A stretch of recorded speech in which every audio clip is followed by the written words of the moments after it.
Happy Valentine's Day. I'm Shawn Kent Hayashi with the Professional Development Group.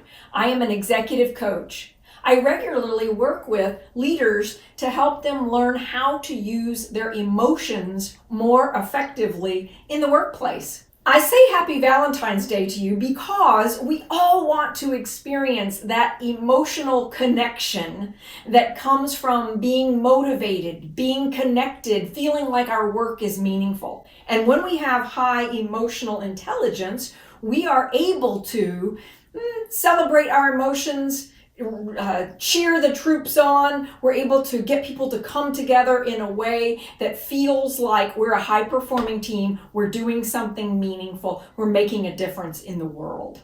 When we connect in a heartfelt way, not only with ourselves, but with others, that's when we make great things happen in the world. So happy Valentine's Day. From the Professional Development Group, we wish you a great day. May you express your emotions clearly. May you be able to identify what you're feeling in the moment. May you respect your own emotional guidance system and know how to process yourself through your emotions. We've provided you lots of videos on this topic. So if you want to develop better, deeper emotional intelligence, the tools are here and available to you. I look forward to seeing you in the next video.